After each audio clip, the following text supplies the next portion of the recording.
America, it's just another year. You knew the disrespect by your elected puppeteers, but let me show you how to persevere. Yo, what's up, everybody? It's your boy, Jay Costa, one half of the Nitty Gritty Show. We here for the last episode of the year.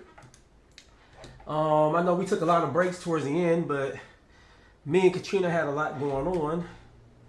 And if y'all don't know, and I'll probably say it again before the show is over, we got a baby on the way. So, yeah, we did that. We pregnant. So, I guess the official announcement will probably go on at the beginning of the year, but I mean, we here, so I just put it out there. Yeah,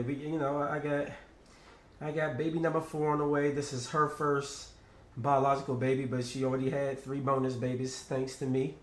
So yeah, we excited. You know what I'm saying? It's good news. We just happy for a healthy child. You know what I'm saying? Like, what's not to like? So it's all good news. Sorry, sending them last few messages out to the viewership. I don't see anybody on here yet, but I mean, a lot of people are just probably at home watching movies with the family. I'm just going to kind of like go over the year, some things that happened. This is what I call the bye-bye 2023, hello 2024.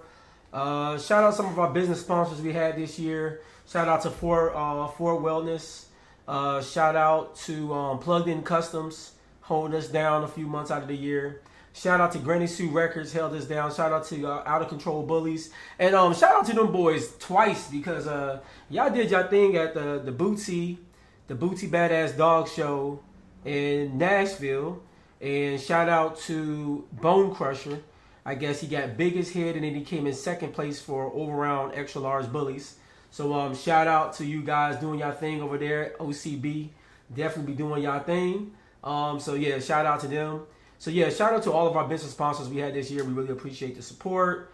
Keep this thing moving, keep it driving. Shout out to everybody, that donated a few dollars over time. We had some people give as much as $100 at times. Some people hooked us up with $5 and $10 here. We appreciate it all because it does help us pay for subscriptions and things of that nature.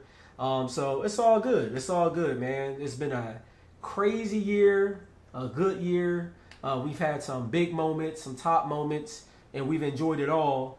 And we enjoy you guys for being here along the ride as we talked about it. Get into some current news before I start digging to the nitty gritty of the show today. I've been doing NFL scores whenever I get on here. So I will keep up that tradition that we've been rolling with. And let's go over some Week 15 scores. So, no, not Week 15. Yeah, I said that right. Yeah, Week 15. Week 15 scores. Of course, Thursday had already passed. Raiders had beat the crap out of the Chargers. That was wild. They ran the score up on them. Bengals today beat the Vikings 27-24. We see the Colts beat the Steelers 30-13. Lions smashed the Broncos 42-17. We see that the Saints beat the Giants 24-6. Shout out to the Browns. The Browns still making it happen, man. Beat the Bears 20-17. That's what's up. Panthers had beat the Falcons 9-7. We see that the Buccaneers got them Packers at 34-20. Dolphins, Jesus, destroyed the Jets. I mean, 30-0. What's going over there in New York Jets, guys? Wow. Kansas City Chiefs, no surprise here, beat the Patriots 27-17. We see the Texans in overtime beat the Titans. Titans, I've been saying this a lot. Tighten up, all right? Then we see the 49ers, once again, no surprise, 45-29. Good Lord. Commanders, yeah, my team stinks. We lost to the Rams 28-20. Let's see here. Then the Bills beat the Cowboys. I'm always happy to see the Cowgirls lose. Bills beat them 31-10. But they going to keep on saying, we them boys. Get tired of that. Ravens and the Jaguars play each other at 8:20. So I know that's where my brother Richard is. And then tomorrow, Eagles play the Seahawks. So I know my brother Nate will be watching them. So those are your football scores. And as far as current news, we've been having some stuff going on here in D.C. So in D.C., it's been wild. We have this whole controversy where we might be, and legislators in Virginia are going to vote on it. But basically, the lump sum of it is the owner of the Capitals and the Wizards, same guy. They all play at the Capital One Arena. He went to Mayor Bowser trying to get 500,000. Hey, Katniss, I see you, boo. Trying to get 500 million, to have some upgrades and stuff done in the Capital One Arena down in Gallery Place. This is like the heart of DC. All the train lines run through there, whether it's the Gallery Place stop or the Metro Center stop. So it was like a big thing, but he was trying to get more money. Mario Bowser, I think, initially was only trying to give him $250. Then he got offers from Virginia to move it to Potomac Yards. And it looks like the number that came out recently was Virginia's offered them $2 billion. State officials are now going to vote on said $2 billion to expand the Potomac Yards area, make it like this whole big feature where you can watch sports, people come and play, all that good stuff. What's weird about that is it's not being met well by everybody, right? So on one end, there's some people who are like, oh yeah, this is great. Bring the teams over here. That would be awesome. There are some people in Virginia like, heck no. I could tell you living in the DMV area, I don't see how Potomac Yards is going to be able to handle that. The metro station, you only have one line going into that area. It's like the yellow line. That's not going to work. GW Parkway, I don't think can handle the traffic. Katniss says it perfectly. She's like, greed. And then also, a lot of the people in Virginia do not want to have the taxes increase. So they don't want a lot of Virginians don't want the traffic. They don't want the taxes, right? They're fine coming to DC to watch the teams. So, and I don't see people leaving DC to go to that part of Arlington to watch these games like that, knowing it's going to be just a pain in the butt trying to drive over there. So we'll see. Also, our beloved Commanders are talking about going all the way out to Woodbridge, which, if you don't know the area, Woodbridge is like a solid hour and a half away from the main metro urban DC areas. So it's kind of like, who wants to go way out there to go watch the Commanders? I mean, RFKs is sitting there decaying. It'd be nice if there was some way they could redevelop that area and make that work. So it's interesting. And then for you guys that may not know DC, the landscape of that area that we call Gallery Place Metro Center, where the Capital One Arena is, for those I remember back in the day, used to be the Verizon Center. That area has so many businesses. One of the restaurateurs known in the DC area, Jose Andres, he actually spoke out on it too. Obviously, he would be directly impacted. He has restaurants like Jaleo or Haleo, Tatiana, or I'm supposed to say it. But a lot of restaurants there. I don't see how that restaurant scene survives if the Capitals and the Wizards indeed leave. So it'll be interesting to see what happens. But that's some local DC news. It's a serious thing. Like, DC doesn't really have a lot of draws to it as far as nightlife and things to do. They got rid of a lot of the clubs as they, trying to clean DC up over the years. Now they're trying to bring some of that back. People are paying an astronomical amount of money to stay within the confines of the city, and it's more and more. It's kind of like, what's the benefit to being in the city? We're not gonna live in the outskirts. Like, the DMV is not going anywhere, but just where do you invest next? Where do you live next? It's very interesting because people want things to do. And if you're going to be paying $6,000, $8,000, and sometimes literally, guys, $12,000 a month to stay somewhere, that's not that big either. I mean, we're getting like New York. Now it's kind of like, well, what restaurants, what sporting events, what are my activities that I'm paying for to have this access to this city? Katniss, once again, the Wizards garner support from the entire DMV. Maryland seems to be in lockstep with DC. We should let VA be its own entity because they're tripping. X calling that far airport. DC shaking my head. Because you guys, there's 3 airports in the area. So we have, and technically there's no airport in DC. I say technically because we have BWI, which is like outskirts of Baltimore. We have DCA, which is the closest, but technically that's Arlington, even though Arlington used to be DC until like It's like 81 or something like that. Marion Barry had some beef with Ronald Reagan. Ronald Reagan annexed most of Southwest to become part of Virginia. So that's why DC is like this funny shaped looking thing. But DC used to be a perfect square actually back in the day. But most of like Fairfax County, Arlington County ended up becoming Virginia. But that used to be most of Southwest, right? That's why when you come to DC, you hear a lot of people say they're from Southeast. You hear about Northeast. You hear about Uptown, Northwest. And then you don't really hear anybody say about anything about Southwest. What's Southwest? Well, Southwest is where the Pentagon and all those buildings now reside. The Amazon HQ2, Potomac Yards, all of that used to be traditionally DC. And then that changed. So little DC history for you guys. But yeah, that's been a big thing. And you know, it's expensive. Like Katrina said once again, $500,000 for an apartment basically is wild. And that's what VA is charging. It's just like we literally have a friend that has a place out there. It's a condo, beautiful, lovely place. But literally, you're talking about over $500,000 for basically what in size would be like a luxury, a very luxury apartment.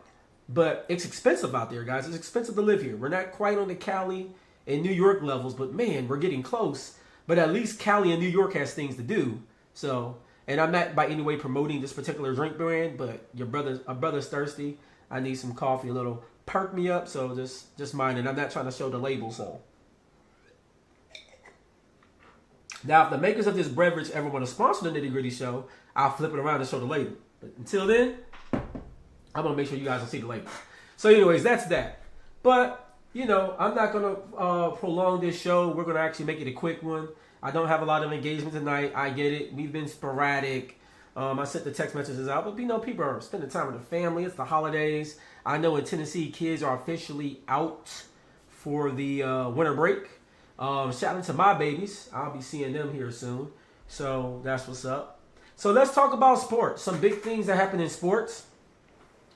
Big one for me, for those that don't know, I'm a huge boxing fan. So a big highlight for me, and I was going to have the audience give me more because I know there's some things I'm missing, especially from track and field. Katrina could probably help me out with that, but then I know she's also like probably watching like Love and Huntsville at the same time right now. So, you know. But anyways, Crawford beating Spence was a big one. Shout out to me and my brothers. We called it. We always said Crawford, Bud will whoop Earl Spence. People didn't believe us. And I know Earl Spence had the car crash and everything. It was not nearly a competitive fight like I expected it to be. But yeah, Crawford beat that behind. I think it's interesting that Canelo doesn't want to fight Crawford. That he feels like somehow by beating Jamel Charlo, that somehow qualifies him to beat all black guys that would want to fight him. Like it's weird. Like Slim. I think Crawford would what Canelo's behind. And for all these fake boxing fans, keep in mind whenever a fighter historically has gone up in weight, hasn't been an issue. The only time you see fighters lose a step is when they go down in weight because they get used to fighting at a certain power. Also, carrying that weight is easier, right? But keep in mind, Canelo also fought 145 before he got to 160 and 168. So, like, I know there's a lot of fake boxing fans out there that be like, oh no, going up in size. Canelo did it himself. Hagler, you have even Floyd moved up a few weights over time naturally, you know, grown man strength. We've seen Roy Jones Jr. Countless fighters have gone up in weight. I mean, just naturally as men, you know, you broaden out a little bit as you get older. It's kind of like the natural progression of things. But what we have seen is some of those fighters like Roy Jones Jr., they've gone up in weight, then they try to go back down, and then that's when they get smoked. All right? And then Roy Jones, there were other things around that. Like Roy Jones became like a little mini celebrity. He wasn't as focused on his training like he used to be. So there was other factors. But we have seen fighters that go up in weight and they go back down, and then they catch that smoke. Excuse me. Then also in boxing, shout out to my man Gervonta Davis. Brought a huge fight to the DC area. That was a movie for anybody that was here in the area. If you got the chance to see the fight in person, that was super dope. Won some big fights this year. Looks like him and Devin Haney might be fighting early next year. So shout out to Tank. Definitely been doing this thing. In sports, also shout out to some individual efforts out here. I like to call out LeBron James breaking the scoring record. Continue to break records. I mean, the man's been in the league 20 years and still playing like he ain't missed a step. That's amazing. We've never seen any basketball player in the history of basketball be this dominant, this long. amazing what he's doing. And then like you can't even count the Lakers out for possibly another championship at this point. Like the Lakers are really hooping. You know, they may not be favorites to go, but they're competitors to go nonetheless. So, you know, watch out for them boys. You never know what they might do. Shout out also to Sha'Carri Richardson. This was like a redemptive year for her in track and field. She got the gold in a few races at the Worlds. She's looking good going into next year for the Olympics. So really proud of our girl. She finally beat them Jamaicans, but hey, she can't rest up, that's for sure, because they're gonna be coming for her. But shout out to Sha'Carri Richardson. I know a lot of people was on her head. You know, even I was critical, just being honest. But it was nice to see her kind of have that redemptive story. So shout out to her. And of course, you know, Super Bowl will be around the corner. But let's not forget who won the Super Bowl earlier this year. It was Kansas City. They beat the Eagles. That was a pretty close match. And then, you know, the Denver Nuggets won the NBA Finals. So it'll be interesting to see what happens in sports this year. But it was a fun year for sports. And then, of course, on like large scale football, there was some big things there. I mean, this was a cool year for sports. It was a great year for women, especially in sports. So sports was dope. Moving on to politics and finance. I know this is like my heartbeat. I won't stop here though. I'm gonna finish off at pop culture, so I don't bore y'all to death. But anyways, starting with politics and finance. And I have a few listed here. Shout out to Maryland. We elected our first black governor. It's interesting that in 2023, we're still getting a lot of black first. But anyways, we elected our first black governor, Wes Moore, also a member of the esteemed Alpha Phi Alpha Incorporated, right? So yeah, shout out to Maryland and us having Wes Moore. I think this is somebody you guys should keep your eyes on. I can see Wes Moore running for president. I think he would be primed for 2032. Some people are calling for as early as 2028. I would like to see him win 2 elections here and then make the move. That's just my personal opinion. But Maryland is a great state to govern and then go into the White House. I think that it's important that we learn what governors do and understand their executive power within a state and how that translates to being president. And historically, governors typically have been decent presidents in the past. I mean, there's just like some exceptions out there we may not care for. Like, you know, I wasn't a fan of Ronald Reagan. He was a California governor. Looking at the Trumps and stuff of the world, I think a lot of us don't think Bush was that bad, and Bush was a Texas governor. We know that Clinton was a Arkansas governor, right? So governors normally do a good job. I was hoping that Larry Hogan would drop his name in the hat to run for president, to kind of like balance out the cuckoos over there. Chris Christie, who's actually been making more sense as of late. He had some moments where I was like, I don't know, Chris, I'm not feeling you right now. But lately, he's been reminding me of the old Chris Christie of, you know, before. And he's been talking a lot of good sense on these Republican debates, right? But Chris Christie also was a governor in New Jersey. I think governors, you know, when you manage a whole state, you realize in a lot of these states, like Maryland, we have like 33 counties. Only 5 of them are truly liberal, progressive / Democratic. The rest of them are basically Republican. And when you get a governor that can manage those dynamics, that's a lot like America. We have these large metropolitan areas, our more populated areas, much like Maryland in those 5 counties.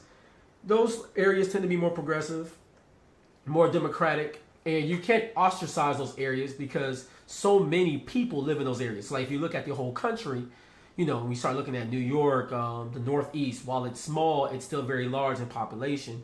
You start looking at places like California, and then you get these cool hubs like the Blue Belt in the, you know, Midwest. You start looking at key places that are flipping now, like in Orlando, or you start looking at places like Georgia, right? You have these pieces, but then the larger majority, you know, this land mass that we call America, you know, you start going into Kansas and going into parts of Missouri and places like that, then you start seeing more broad America. And broad America is typically Republican, right? But we have to find a way to take care of all American people, no matter what side of the aisle you stand on, whether you're progressive, conservative, you know, pro-abortion, you know, against abortion, gay rights, no gay rights, whatever you stand for. There's some middle ground typically. And honestly, when you look at what Americans want, we don't really care about abortion. We don't really care about who's marrying who. I think most people always say, you know, keep certain themes away from children. Let children make adult decisions. And that's pretty much where I stand. Hopefully that doesn't get me canceled. But they're saying, like, I feel like when it comes to kids making certain decisions about who they want to be, like, leave that to adults, right? 18 plus. For instance, if a child wants to smoke weed at 15, we're going to still tell them, well, the legal smoking age is 21. If somebody wants to have an alcoholic drink, you wouldn't allow your child to have that alcoholic drink at 16. You would say, hey, look, let's wait till you're 21, and if you decide you want to drink, but let's have a understanding and a conversation about what drinking looks like at 21 and what's responsible. And we could do that with other themes that agendas that people are pushing when it comes to kids. But most of Americans, what we really care about right now? The price of bologna is up. The price of eggs is crazy. The price of produce is wild. That's what people care about. How do I feed my family? How do I make enough money to make ends meet? These are the things we're looking at. And speaking of politics, Ohio legalized marijuana in their elections, and that's gonna have a precedent on how our really Americans are going to vote during the general next year. 2024 is election year, and I know all the polls say this and the polls say that, but it's so early when it comes to polls. Who can know? I know they didn't poll me. I know a lot of you say they didn't poll you. So how do we know where these polls are coming from? How legit are these findings when they say so-and-so's leading at the polls and this person's leading at the polls? You just never really know, right? Because they're not polling the whole country like the census. And everybody doesn't even participate in the census like it should. So I think it's too early to call anything. But there's, some key factors to look for. And I just know that Virginia went primarily Democrat in their elections and their state house. We know that Ohio voted in marijuana. We know Ohio is a swing state, right? So these are some key factors, real indicators you should look at when you're talking about which way our voting's going to go during the general next year. Those are the things I would look at more so. Also, there's been a lot of mess that went down inside of these walls. They're trying to open an investigation towards possible impeachment of Biden because of stuff that Hunter did. Hunter fell on the sword recently too, said like, you guys can come for me, but leave my dad alone. And I kind of agree with that. I just don't see where Biden benefited from it. There's just no evidence supporting that. We see that Trump was indicted on multiple charges. He just beat one of them, though. So I don't know if this is going to be like the dominoes knocking down. He's going to get off or what. He's got a lot of stuff on his plate, though. So we got Trump still facing those charges. We see that the Speaker of the House was removed. We seen someone else try to become Speaker. They just kept on knocking him down. We seen a fraud congressman. What's his name? Was it Sanchez? I can't remember that boy's name. But anyways, they finally dismissed him for Congress, and now he's out here doing videos for $250 or $300 to do shout outs, which is wild. It's like, man, this man went from a congressman to being an OnlyFans practitioner. That was interesting. But then also other things to look at when it comes to this administration, and this might affect how people vote. Like I said, things are up. We had promises for student loan repayment. We didn't see that happen. Obviously, people of the African American community are like, hey, we need to have a real conversation about reparations, right? But the Biden administration and the U.S. Congress have sent around $75 billion in aid to Ukraine. We also see that Israel is to receive more money.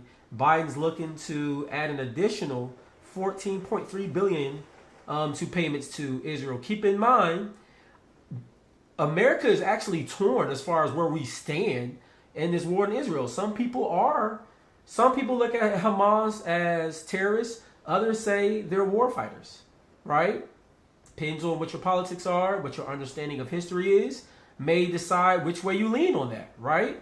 We know that America is very conflicted on our presence. Even those who support the war efforts are still kind of wondering, do I support the money? Keep in mind, guys, because a lot of you guys don't know this, America has sent around $3 billion annually for the last 50 years, if you account for inflation, to Israel.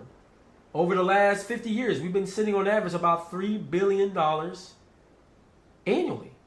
If you just add that up, simple math, that's $150 billion in aid to Israel, right? And I know a lot of people are saying like it's important because of where they sit. We have a lot of political interest in that region, and that's our biggest ally in the region. So there's politics behind what they're doing, but just saying, like, there's a lot of other things that there's some competing interests out there, and people are kind of like, I don't know, like, do I want to see American money go towards that? And there's other things that I feel like we can focus on with American money. These are real conversations that people are having. These are things that we're going to have to face in 2024 when we go into another election. When it comes to money, right? The finance side, seen a lot of big things happen, right? This is a nice segue.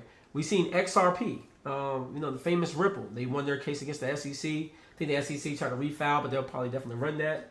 Ripple, XRP on the crypto note is going to be a huge one. Next year is the halving. If you don't know what the halving is, you can go to Instagram, and I want you to check out Tall Guy Tycoon. That's TALLGUYTYCOON. Tall Guy Tycoon. Shout out to Armando Pentoa.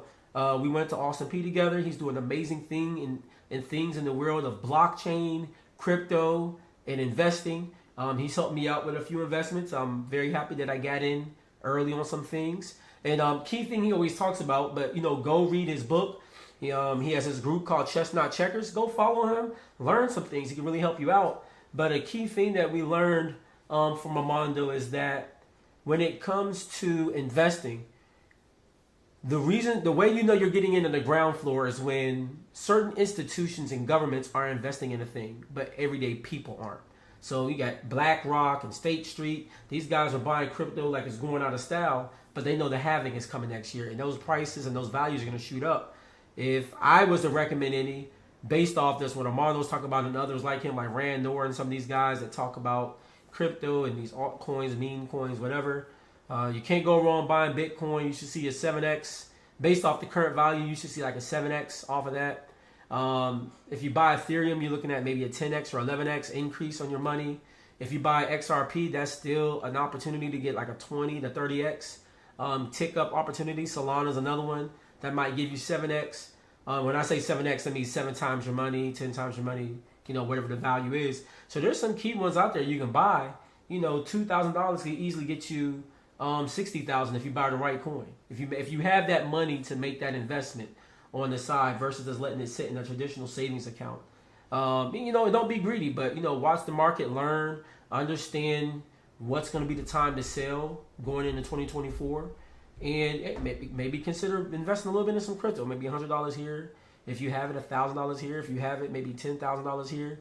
But you might be able to make some serious profit going into next year when it comes to crypto. That's going to be a huge one. Then this is coming kind of recent. But we saw Navy Federal was been found to be possibly racist in certain lending practices.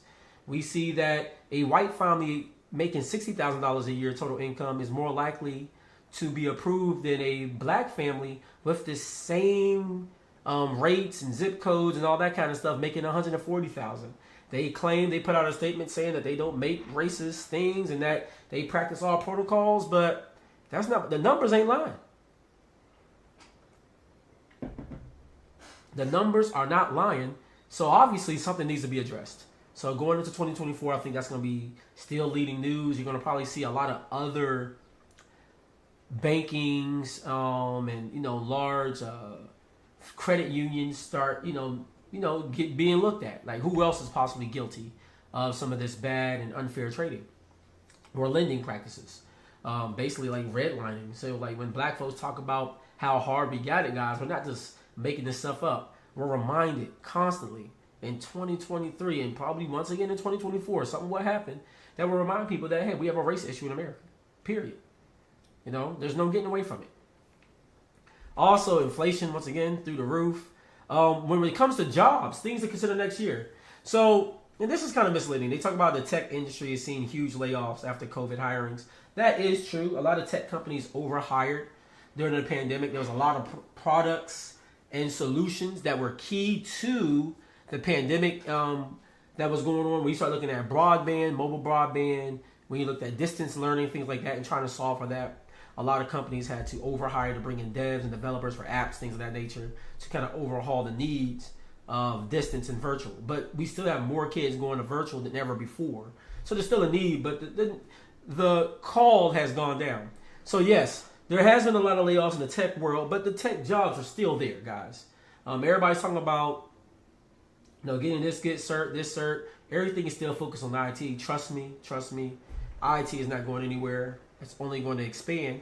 But something else that's never going anywhere, we've talked about this before on the Nitty Gritty Show, blue collar jobs. There is an increased need going into next year for blue collar jobs, jobs that require a trade. So, you start looking at mechanics, start looking at electricians, plumbers, things of that nature. Those are going to be big going into next year. Those jobs are going to be on an uptick. There's a lot of incentive to go into those fields. So if you got a nephew that's just hanging around, sitting on the couch, or niece, these young folks that need to get a job, the military is definitely hiring. We trying to fight everybody in the world right now. So you can go into the military, get a trade. You can go to the trade schools and get a trade. But trust me, there's work out there. And if you don't mind picking up a wrench, not everybody can sit at home, right? Sometimes you got to go into a factory, pick up a wrench, pick up a hammer, get a drill, okay? But an honest day's work is an honest day's work. And the average plumber and electrician these days, they're making 6 figures. So, a lot of girls out here talking about, I need a man that makes 6 figures. Do you mind a man in a uniform? There used to be a time, I remember when I was a kid, used to hear women saying, ain't nothing like a man in uniform. You know why I used to say that? Because they knew that man had stable employment. And if he was wearing a uniform to work, chances are he wasn't something that had a union. That means he had a trade. He had a skill, meaning he'll always have a job if he's wearing a uniform to work. Used to be a time women appreciated a man in uniform. I don't know what the heck is going on with you women in 2023, but cut that crap out in 2024. You see a man in uniform, you support that man because that man is a bland working, okay? All this luxury crap that people be talking about on IG, all y'all capping on IG. I get so many people that be so worried about is somebody crapping on them, or they trying to make me feel bad, and then you look at their IG and all they doing is stunting and smiling for the camera. But you worry about other people. And if someone feels like this is very specific, maybe it is. You know what I'm saying? So folks, let's start focusing on the real going forward, okay? All this IG posing and capping and everything, like a lot of folks is doing that. Let's just get back to the real because everybody can't have it all the time. Sometimes people be broke, all right? Let's keep it 100. That's all I'm saying. And then last but not least, I told you I was going to make this a quick show, y'all. Plus, I don't have a lot of engagement, so that makes it really quick. But I'm not even mad at it, for real. I'm not mad at it at all. Pop culture. Some big ones this year. Beyonce Renaissance Tour. I know that was huge. I know, Taylor Swift went on tour as well, but I know the Beyonce thing was huge. Even I got drugged out to the Renaissance Tour with my wife. So, yeah, that was cool. Travel. This was a big year for travel. I've seen a lot of y'all traveling. Katrina and I, we actually had the opportunity to go to Greece this year and got to see Santorini and Mykonos for ourselves. But even more interesting than that was areas like Maturia, where we got to go to the see the monasteries and all that stuff. So travel is always good. That was a big one for us. We did quite a bit of traveling this year, but I would say probably Greece, what we did for our honeymoon trip. I mean, not our honeymoon trip, but our anniversary trip was probably the big highlight for us. But I've seen a lot of people travel to some dope places I didn't checked off and want to put on my travel plans for future years to come. So yeah, looking forward to that. Then we seen Chris Rock finally address the slap back in April. He did his special. It felt a little flat to me, but because he had made a mistake on his final joke. It kind of sucks, but he went live. I don't know why he just didn't tape it. If he didn't go live with it on Netflix, which was historic. It was a historic moment. I just wish he would have just taped it so that way there would have been no mistakes. And that final joke needed to deliver perfectly. Unfortunately, it wasn't perfect, and I kind of crushed the thing. But hey, it was what it was. Then I mean, let's not address the elephant in the room. Diddy, man, woo, it's crazy with Diddy, right? Because Diddy was just being celebrated at the end of 2022 and 2023. All the MTV, BET Awards, they was giving him lifetime achievement awards and all this kind of stuff. And literally by the end of the year, they hate him. It's amazing. There's a poem I had been working on. I still do poetry in my free time, y'all. I actually still do that. But there's a poem I've been working on called Shooting Star. And the reason why I was doing it because, if you guys know, shooting stars, comets, meteors, they were never going up. They're always coming down into the atmosphere, burning out. And all that light and everything we see is actually that star fizzling out. So it's funny in celebrity, when you think of a shooting star, it's like you see the flash, but what you don't know is it's a setup for a come down every time. And we see this we see this story play in and out. Like, we love Whitney Houston, and then the media love trashing her. Michael Jackson, Michael Jordan, LeBron James. Doesn't matter who it is, there's this rise and fall of how society looks at these people. And it's crazy because of social media, the advent of that, so many people want to be famous, but I don't think they realize that shooting stars are always falling. They're never ever really going up. Just a little some half deep stuff for y'all to think about when you think about celebrity and what that means to be, so like to think about, this is something I have here, like some of these Hollywood divorces, right?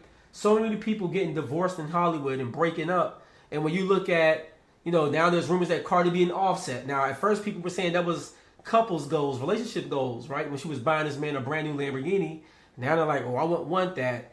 You see that Tiana Taylor and the basketball player, I can't think of his name. Oh, Iman Shepherd.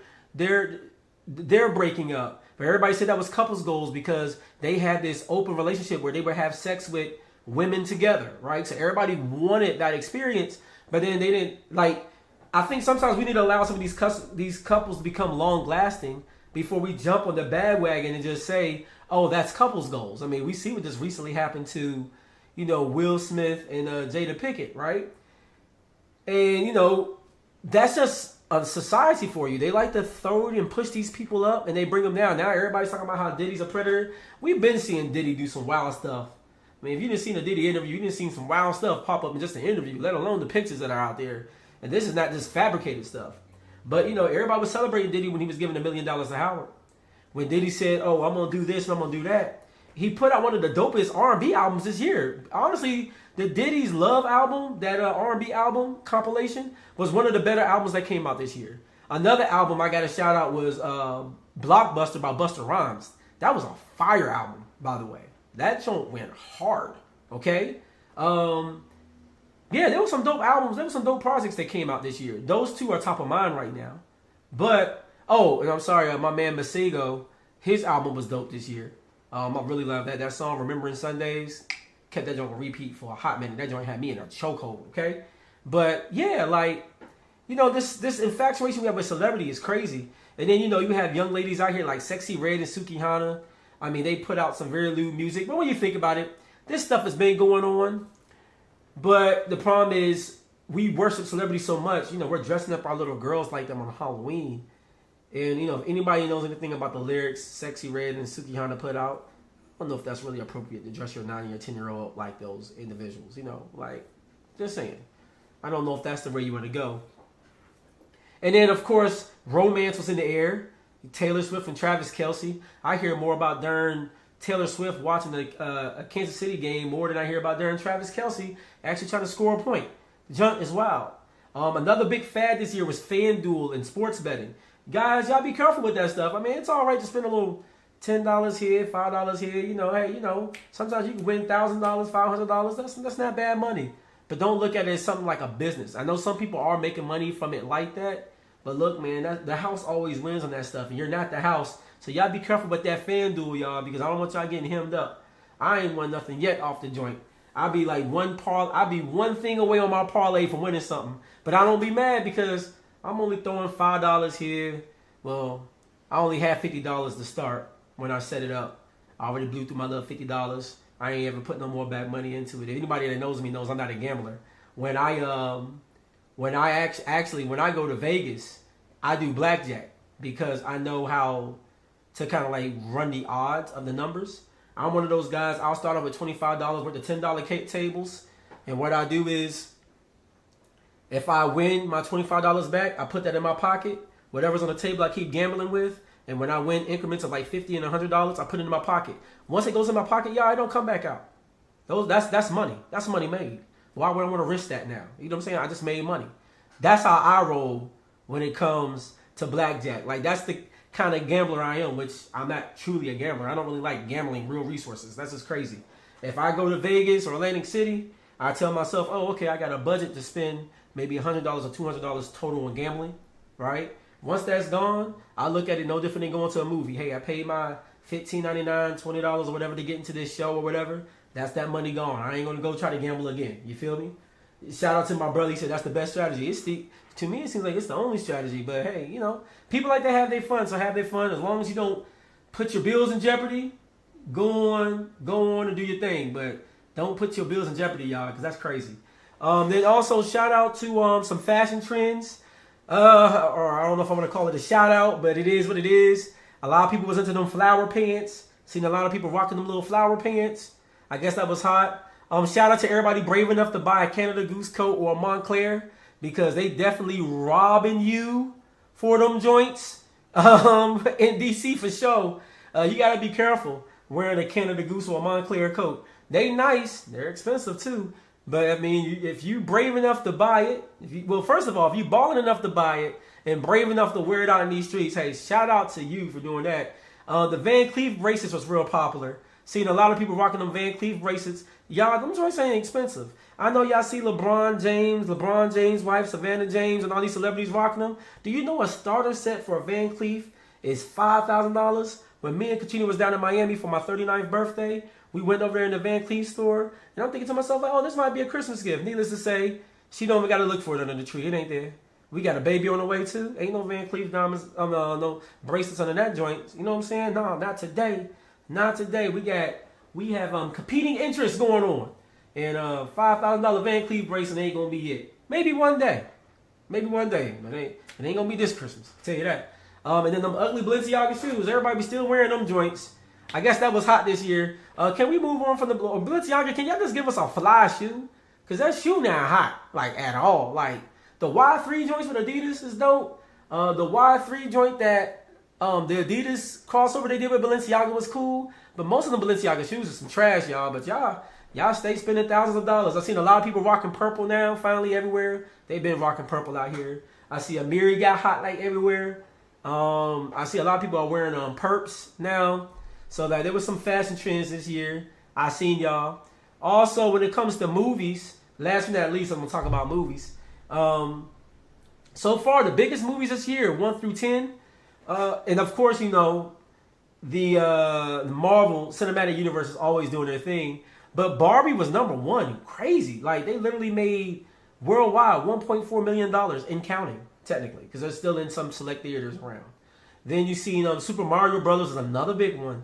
1.3. That's crazy. Oppenheimer, just under $1 billion. Guardians of the Galaxy, 845 million worldwide. Fast X. That's why they keep making these darn movies, because somebody's always going out there and watching these darn movies. They made $704 million worldwide. Crazy. 145 domestic, but they made so much worldwide. That's why they keep on making them. If y'all want to get rid of this darn franchise, let's just tell these folks we're not watching them anymore. They got 2 more darn movies coming out. I'm tired of Fast and Furious. Because they're just doing too much in those movies. Spider-Man Across the Spider-Verse. That was one of the dopest movies to me of the year, straight up. That made $690 million worldwide. The Little Mermaid. Shout out to having a black Little Mermaid. Shout out to our girl, Halle, what's their last names? Oh, man, this is why I need Katrina, right? This is why I need my better half. I can't think. Halle Bailey, right? Did her thing with that. Mission Impossible Dead Reckoning. That boy Tom Cruise still crazy. Elemental. I haven't watched that yet. I'm waiting for my daughter Nyla to be here. I'm pretty sure she's seen it already, but I'm waiting to watch that movie with her. That seemed like a cool one to watch with Shorty. And then Ant-Man and the Wasp: Quantumania came in at 10th place. Some notables was the John Wick movies. Did really well and stuff like that. I'm happy to hear that they are making a 5th movie, so that's going to be dope. But some quick questions, if I got anybody out there. Just curious, what are you most looking forward to in 2024? Hey, what are some things that might give you some apprehension about 2024? Excuse me. I can tell you, as far as apprehension for 2024, the thing I'm most concerned about is this presidential election. I'm curious to see, like, as far as these wars going on, like, what that might mean for society. Are they going to continue to get worse? I think those are things that concern me going into next year. Things that I'm looking forward to next year, first and foremost, my 4th child. I'm hoping it's a boy, and like in The Godfather, I hope your first child is a boy, and if it's a boy, it's a masculine child. If y'all know that whole scene. It's funny because my pastor spit that line to me recently. We're both like movie buffs. Shout out to Pastor Watley.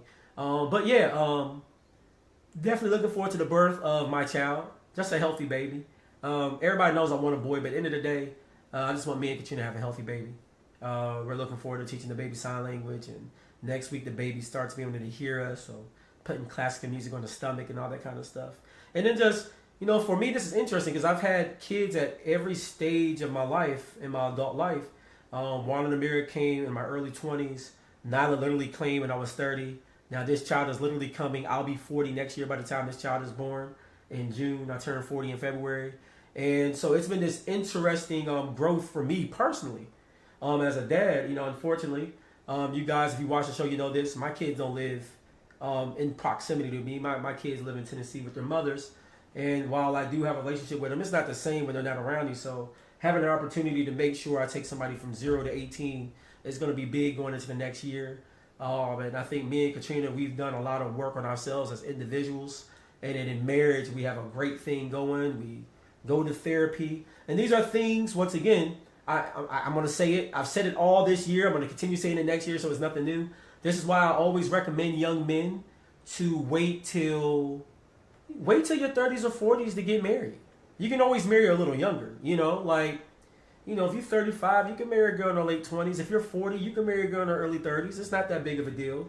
Because women are pretty mature at an early age sometimes. And I think when a man is older and proven, not just older for the sake of being older, but older and proven, you put yourself in a position where you don't have to contend with your wife to follow your lead. You don't got to beat your chest and say, I'm the man.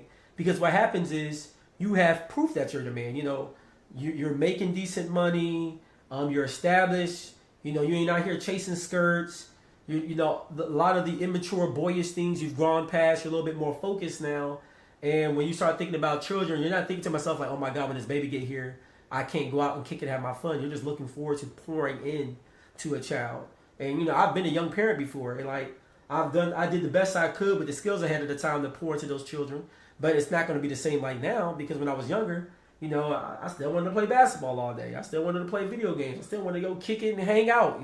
Still want to hit a party every now and then.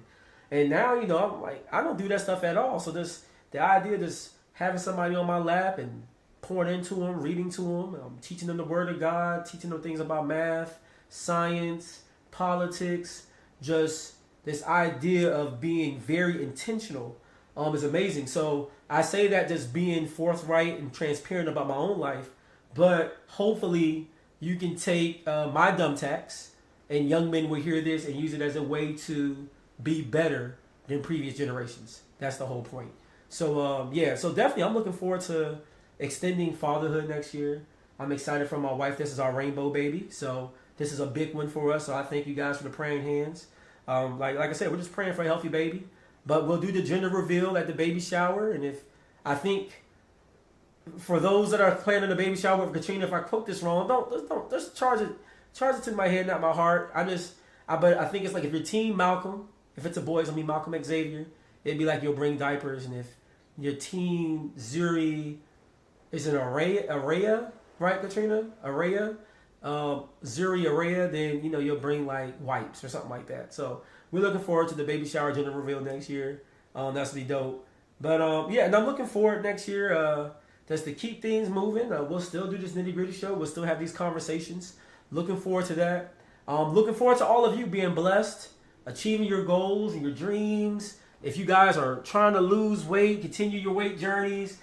Folks that are trying to go get their Series 6, their Series 7. Shout out to the homie Shar Roy. She just got her PMP.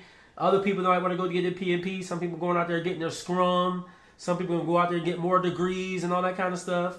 I'm excited for my oldest baby. Is starting college next year. She turns 18 next month and goes to college next month. So it's going to be a big year, man. And I'm praying that everybody has them same blessings. That people will continue to see growth and enjoy life and enjoy your time with your family and all that good stuff. It's important. A lot of times it's easy to focus on the negative, but try to look at the glass half full, okay? Because a lot of times our blessings are not a matter of receiving something. Sometimes it's a matter of seeing what's in front of you. The blessings are typically already there. You just have to see it.